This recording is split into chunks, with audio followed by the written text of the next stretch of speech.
Hi, everybody. Thanks very much for being here. I appreciate you all very much. Today, I'm going to finish the week with a response to a comment that came in on are you on the episode that was titled "Are you more for certainty or probabilistic outcomes?" And the question comes in from Blazin Trades. How do you reconcile sticking to the trade plan and reacting to what you view as a strong signal to change your plan? Example would be taking profit early or bringing your stop in tighter because of a large wick and volume at a significant level on the chart.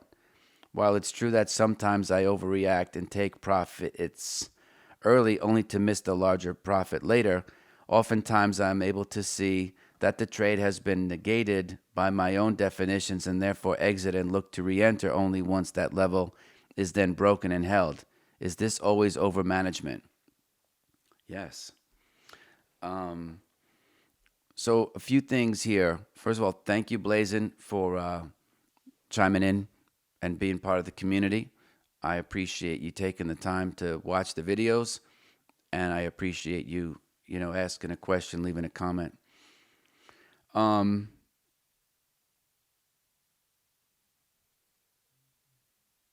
So where do I start? So I would operationally define some words because then I think it gives you insight where you can kind of answer your own question. And then that becomes very, very rewarding experience because you're able to figure it out on your own. So how do I reconcile sticking to the trade plan and reacting to what you view as a strong signal? I don't do that.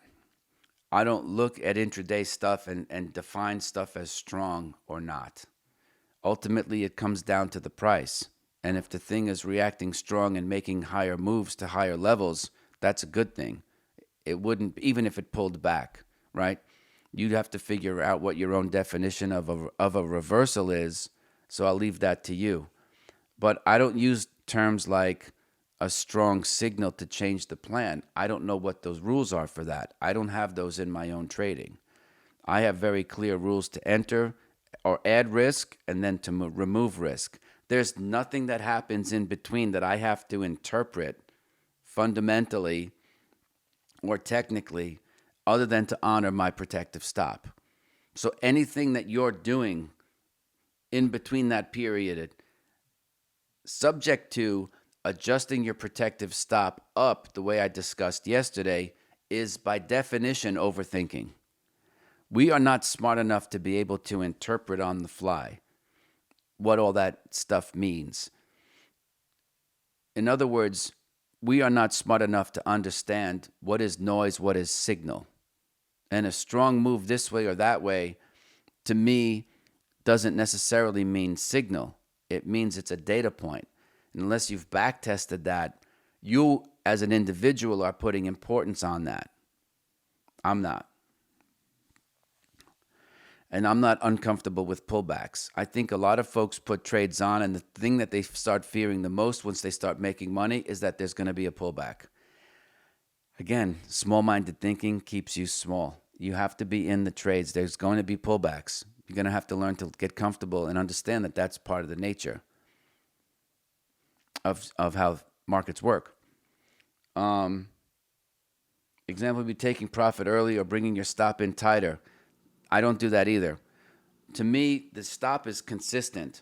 I don't start with if take an example, $1 million, risk 0.5%, it's 5K. There's a big move up. I don't all of a sudden put my stop in at $2,500. That would be moving my stop tighter. Adjusting my stop so that I'm trailing with a 0.5% risk on my portfolio at any given time is probably more along the lines of my own thinking. I don't typically tighten my stop. So if you're using 0.5% as your number in your account and you're basing that on the ATR, say the ATR is 20, I don't make my stop 10 points at that point.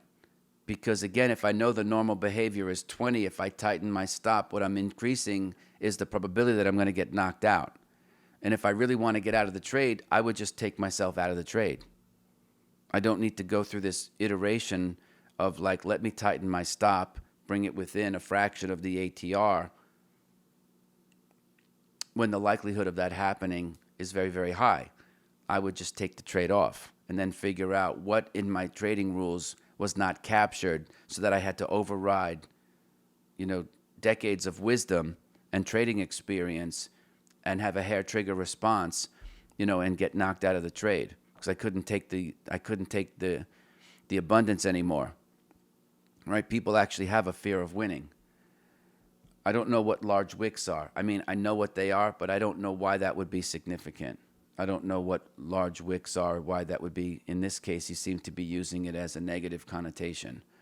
I don't put value on these types of things.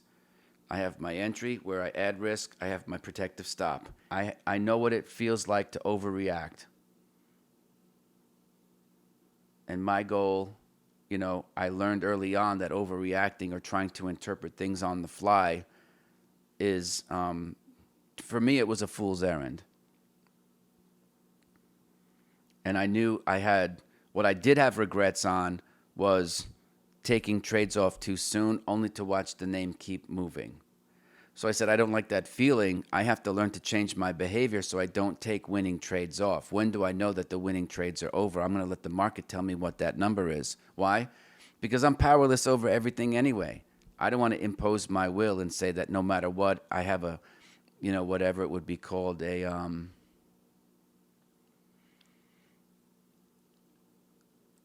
some kind of, order in above the market to have, remove, what is it, a sell limit like above the market to take me out of a winning trade.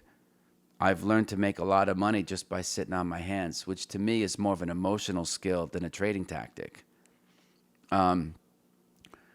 So again, that's what I would do is I wouldn't overthink. I wouldn't stop. This is the problem with the day trading world is they come up with all these terms and speak about them as if they have some type of significance. And it's all jargon as far as I can see, at least as I try to conjugate it to, my style of trading. I don't want to be overthinking. I am the weakest part of my trading model. So I want to bring as little, and I'm saying that with 35 years of experience. I do not want to be figuring things out on the fly. There's no reason to do that. There's no reason to do that. There's so much data out there for you to study that you can look at and then conjugate to your own emotional constitution to figure out what's best for you and how and help you learn how to hold on to winning trades for as long as possible. The minute you start looking at your P&L, you're up 15K, then you're up 12K, then you're up only 7K. Like, I don't know why that would be significant. Are you spending the money or thinking about what you could have done with that money? Because how do you know that it's 15K, 12K, 7K, 13K, 21K? You don't know that. You can't predict it. So I try to stay out of my own way. I look at higher time frames because to me they're more revealing in terms of signal rather than noise. You can do it the way you think is best.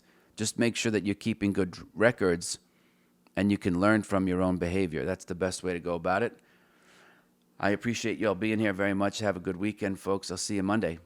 Okay, everybody, thanks for being here. Please take a minute, like and subscribe to the show. You could also leave a comment. I don't have all the answers, so it's good to get some feedback. Also, if you would like to support the show, check out the links below. You can get the free audiobook of The Inner Voice of Trading, and also information about the course that I teach with Victor Sperandio. Thanks for being here, folks. I'll see you tomorrow.